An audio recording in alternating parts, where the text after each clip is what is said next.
Tantor Audio, a division of Recorded Books, presents Cinder and the Prince of Midnight by Susan E. Narrated by Caitlin Davies. Chapter 1. Cinder ran for her life under the full moon. She sped through the trees, jumped over streams, and climbed over rocks, all the while panting so loudly that she was afraid the entire forest would betray her. Barely out of girlhood, she had had plenty of practice running and jumping, but nothing had prepared her for this.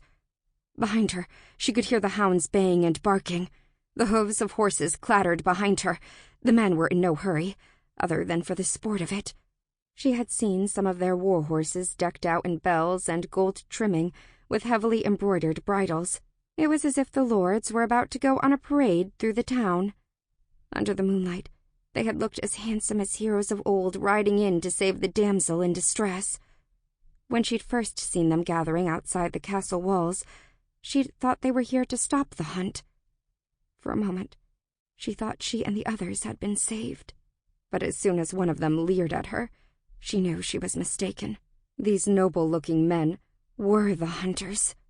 She thought she could hear the screaming of a wraith horse so close that her heart skipped a few beats.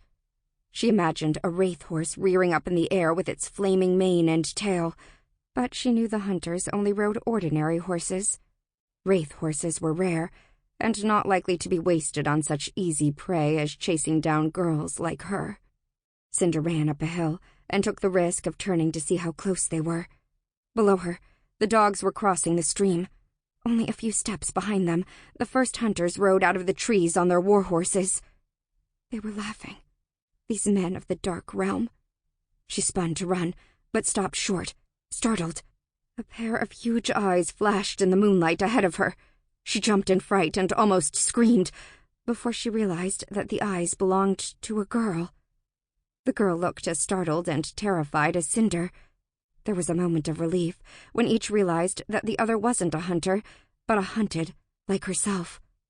They both silently looked away and ran in different directions. This was Cinder's first hunt, but she shared the sense of desperation with the other people who'd already been through this before. The ground on the hillside was slippery with dead leaves, and Cinder kept slipping.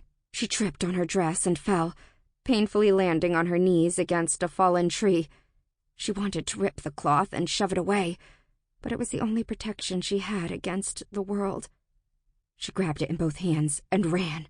The hounds must have caught the other girl's scent, because their barking veered off in the direction of the other girl. Cinder couldn't help but glance back. All she saw was a forest of shadows. The full moon streamed down in broken beams through the trees. A horse crashed through the underbrush behind her. Cinder spun to see a horse rearing up near her. She took 2 steps back and tripped. The scream of the horse was deafening, but it wasn't a wraith horse, just an ordinary horse. She took courage from that. She scrambled onto her knees and was running before she was properly on her feet. "There you are." The rider sounded drunk and far too close behind her. A huge weight thunked onto her back as he landed on her. She crashed down hard on her chin and arms. Pinned under the weight of a fully grown man, her skinny muscles were no match for him. But she wouldn't give up. Couldn't. He put his thick, slimy lips to her face. She turned her head enough so that he ended up licking her cheek. She turned her face and bit into his jowl. Somewhere in the nearby trees, a girl's scream echoed through the night. Men laughed in the shadows somewhere in the distance. Her attacker turned angry. He slapped her. Then he made a fist and pounded it down toward her face. She jerked her head out of the way. His fist landed hard against the rock that was beneath her head. He howled in his pain and fury. She twisted, kicked and squirmed with as much force as she could. Just as she was about to slip out from under him, he grabbed the neckline of her dress and ripped it down. Until then, she had been terrified. But now, anger boiled up, mixing with the fear. She groped in the dirt and grabbed the first thing she could hold. A rock, solid and round. She pounded it with all her might against the attacker's head. He gave a surprised grunt and rolled partway off her. On pure instinct, she hit him again with the rock. He grunted again, and this time, he lay still. It was as if he was asleep, except for the trickle of wetness from his head. Had she killed him? She shoved his legs off her and scrambled away on her hands and knees. She looked at the rock still in her hand. She hadn't noticed before how sharp it was. She had blindly grabbed a rock by the rounded side and hit him with the sharp edge. There was blood on that edge. She dropped the rock and stood on her feet. He could get up at any moment and attack her again. The hounds were barking closer now. Had they found the other girl? She turned and ran, leaving the man bleeding on the forest floor. Chapter 2. Cinder wandered for hours, trying to find her way out of the forest of shadows. She'd sometimes hear the hounds barking or men shouting excitedly. Sometimes she heard screams. Horrible, wretched screams. But she stayed hidden and kept moving, knowing that eventually she'd find the edge of the forest. When the tree shadows finally thinned and she began to hear the lowing of livestock, she almost cried in relief. She stumbled out of the forest, feeling like she'd just clawed her way back from the dead. By the time Cinder limped back to her house, the sky was beginning to glow red from the sunrise. Her knees were skinned and bleeding. Her dress was in tattered ruins. Her hair was so tangled that she thought she might have to cut it off. Cinder cried when she saw her house. Big, heaving sobs as she watched the sun rise over her once happy home. She stood by the haystacks, a field away from the edge of the woods. That forest used to be an enchanted place of make-believe in her earlier years, the years when her papa had kept the darkness of the rest of the kingdom away from her life. But things had changed. The forest was now a terrifying place full of nightmares and monsters. The home she had dearly loved was dominated by a woman who sold her to the hunt for shopping money. Cinder wanted to run away and never come back. She wanted her father back, and she wanted to be the girl she once was before she left an unconscious man bleeding in the dark forest. Cinder sat and cried for a long time, wishing for a different life. But eventually, she came to the conclusion she always did. There was nowhere else to go. The only way out of the kingdom of midnight was through the forest. Only a few knew the way out, and they weren't allowed to talk about it without permission of the Dark King himself. Even if she knew how to leave the kingdom, she had no one else to go to other than her stepmother. When Cinder limped into the house through the kitchen door, there was fresh bread and milk on the table. That was unusual. The scent of freshly baked bread wafted to her nose. On any other day, she would have gobbled up the treat, but today she didn't think she could stomach it. All she wanted was to sleep for a week. She walked like an old woman up the stairs to her tiny attic room.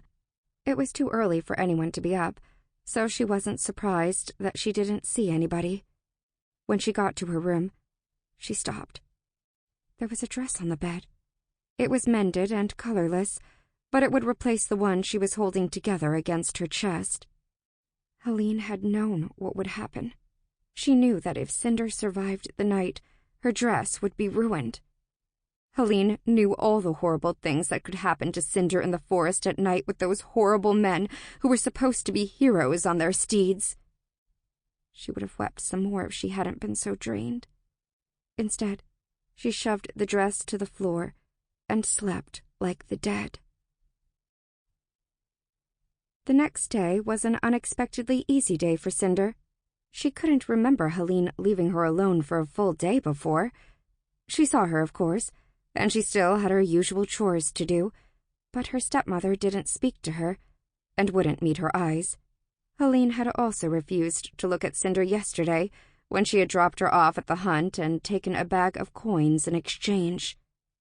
The woman had simply turned her back and walked away, while Cinder begged her not to leave her there. Cinder didn't know exactly what would happen, but she had heard whispers of the hunt.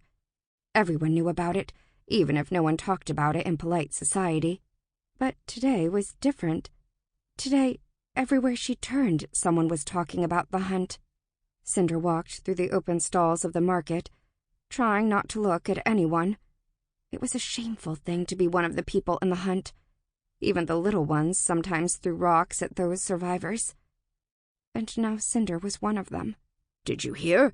A girl killed a hunter last night." She looked up. 2 merchants spoke in a normal tone of voice, which was unusual when it came to the hunt.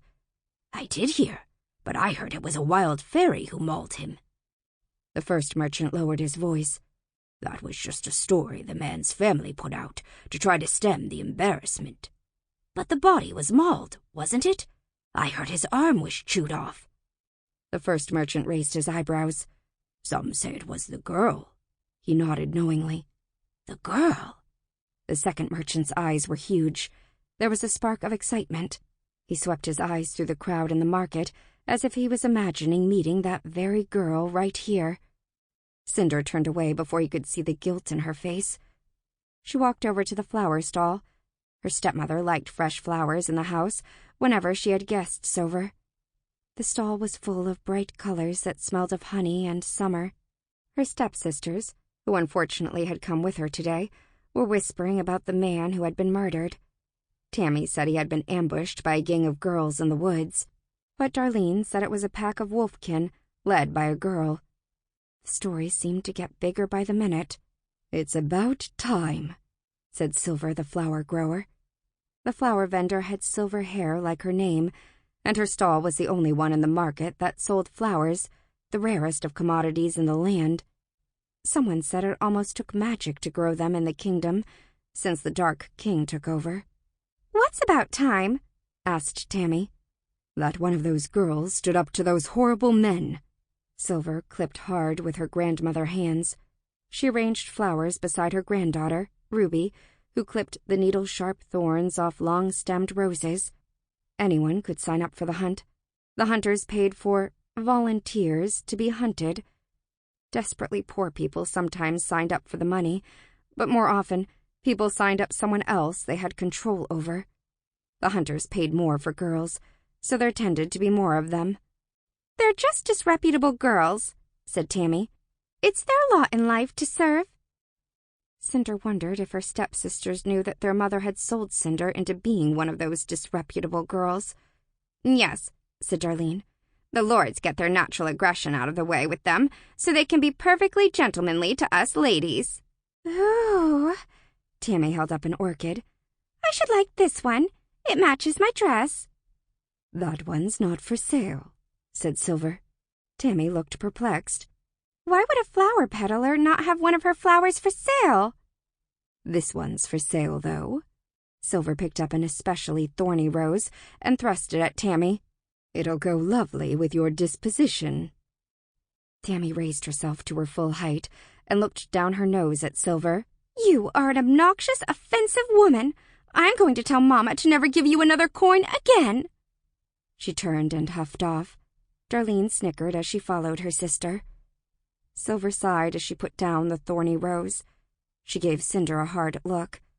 Ruby, who was a couple of winters younger than Cinder, looked up and gave Cinder a shy smile. "Here, child," said Silver. "You look like you could use this to brighten your day." She handed Cinder the orchid. Cinder shook her head. "I don't have any money." "I didn't ask for money. I told your nasty stepsister that it wasn't for sale. And it isn't. It's a gift." Cinder took the orchid. "Thank you." Her voice trembled. "It's been a long time since someone has been kind to me." "Quit feeling sorry for yourself. It does not become you. You are a strong girl, just as your father was a strong boy. He made something of himself from nothing. None of us had anything during the war or after, but your father, he was both clever and strong. You have his blood running through your veins. Be proud of it." Cinder tried not to let her lips quiver over the kind words. "I miss him." Silver sighed. "When I was your age, I was already fighting in the war with both knife and sword. You think you have it tough? I'll tell you who has it tough. The girl who killed that lord during the hunt. That's who. She was probably only a slip of a girl, with no choice but to defend herself. You could learn a thing or two from her." Silver turned and began clipping her flowers, as if she was still fighting the war, and the flowers were her enemy. Chapter 3. The next day, her stepmother's guilt had passed, and Cinder's life was full of urgent chores that garnered nothing but complaints. The days passed by as she scrubbed the stairs and beat the carpets, while her stepsisters took piano and dance lessons. Cinder did her best to forget about that night of the hunt, but it was hard with everyone gossiping about it. She had nightmares of being caught. Sometimes her nightmares included the Dark King's men dragging her out of her house while shouting accusations of murder. A couple of days after the hunt, the kingdom was abuzz with the news of the Dark King laughing when he found out about the nobleman who was killed by a hunted girl. He found it so amusing that he declared that he would personally participate in the next hunt. Suddenly, the hunt that had been a sordid open secret in the land was becoming the height of fashion. The dead man's family was so incensed with the embarrassment that they put a bounty on the girl's head. "You'd better behave and be extra good, Cinder," said Helene, as she clasped her new pearl necklace around her neck. "That bounty is worth more than 10 of you. I doubt anyone would believe that a ratty little thing like you could possibly accost a nobleman, but if you try me, I may lose my patience and try to sell you to them for half their bounty." For a heart-pounding second, Cinder thought that Helene knew the truth. But if she had sniffed the possibility of money, then Helene would never have turned back to her mirror the way she did. Cinder put her head down and scrubbed the floor, hoping that her stepmother would move on to another topic. "Perhaps I'll get lucky," said Helene, "and you'll be the one to injure a lord on the next hunt. One can only hope that you'll earn your keep one of these days." Cinder stopped scrubbing and looked up at Helene. "Next hunt?" Cinder felt haunted by the thought. "It does happen at every full moon, you know. Mouths must be fed, and young girls need to at least try to earn their keep in this household." "Mama," said Tammy as she flounced into the room, "my ribbons are so old and faded. Must I be embarrassed every day by the poor quality of our silks?" Helene put her arm around the girl and walked her into the drawing room. "No need to get upset, dear. Being the clever woman that I am, I've discovered a new income stream for us. Tomorrow we can go to the market. You can pick out whatever colors you like." Cinder knelt and stared at the suds on the floor. A new income stream. The next hunt. Every full moon. Her whole body began to tremble, and she could hardly breathe. Chapter 4. Cinder normally liked market days. On those days, she was free to wander around town on her own, with no chores to do for a few hours, other than to buy whatever looked fresh. But today, she had a hard time enjoying anything. The next hunt was coming. It was weeks away, but it would inevitably come just as the moon would inevitably grow fat and full. She stumbled around, only half aware of what she was buying, when she saw the flower stall. Cinder was drawn to the stall and the silver-haired woman who was giving a basket of flowers to a customer. Cinder politely waited until the woman was gone before talking to Silver. "Will you help me, please?" The words barely escaped her mouth. Silver looked at her with sharp eyes. "Help you with what, child?" Cinder looked around to make sure no one was listening. The market was busy and everyone seemed to be preoccupied with their own business. Still, she kept her voice down to a whisper. "I'm the girl who killed the nobleman in the woods." Tears blurred her eyes as she whispered it, and her whole body trembled. A look of surprise came across Silver's face.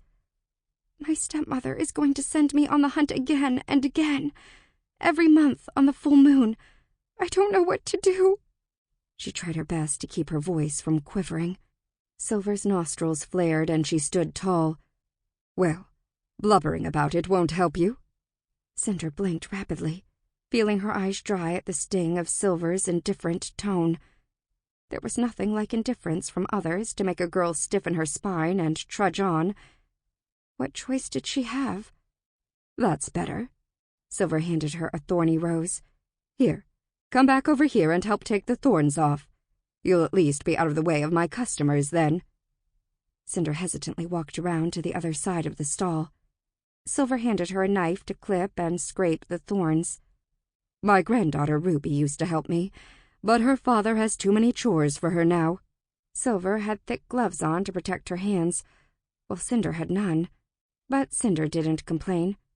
It was comforting to have something to do instead of fret over what would happen in a matter of weeks. She scraped and clipped, her fingers getting prickled. When she was done with the first rows, Silver handed her more. Cinder started to say that she had her own chores to do for her stepmother, but Silver had already turned to talk to a customer. Cinder picked up a rose and began cutting off the thorns. Silver helped customers as they came by, but didn't say anything to Cinder during the quiet times. Cinder figured that maybe she was supposed to forget she'd ever confessed to her. Sometimes people were like that. They pretended that a thing never happened, and everyone moved on as if in silent agreement. Perhaps this was supposed to be one of those times. Only Cinder wouldn't be allowed to move on as if nothing ever happened, because it was about to happen again soon. Her hands began to tremble, and she pricked herself even more. Blood trickled down her fingers and along the rose stems. Silver took the rose out of Cinder's hands and handed her a pair of gloves. "Here, use these, silly girl. Don't get blood all over my flowers. You don't want some ladyship discovering a young girl's blood on her market flowers. She may get a taste for it and come after you." Silver wiped the stem clean of blood. Cinder looked up at her nervously. Did ladies really do that? Ladies all seemed so proper and well-mannered, but she supposed her stepmother was the same way in public. In private, though, she was practically demonic. It was much easier to dethorn the roses with gloves on. When Cinder was done with the roses, Silver gave her the task of separating out dried flowers into bunches for sale. "I'm sorry, but I have to go. I have chores." "Yes, you do. And they are not going to get done if you're gallivanting around to the market." She shoved the dried flowers into Cinder's arms. Bit by bit, Silver gave her more tasks and showed her how to do them. They talked of nothing but flowers and the mindless tasks of dealing with them. Cinder gradually calmed down.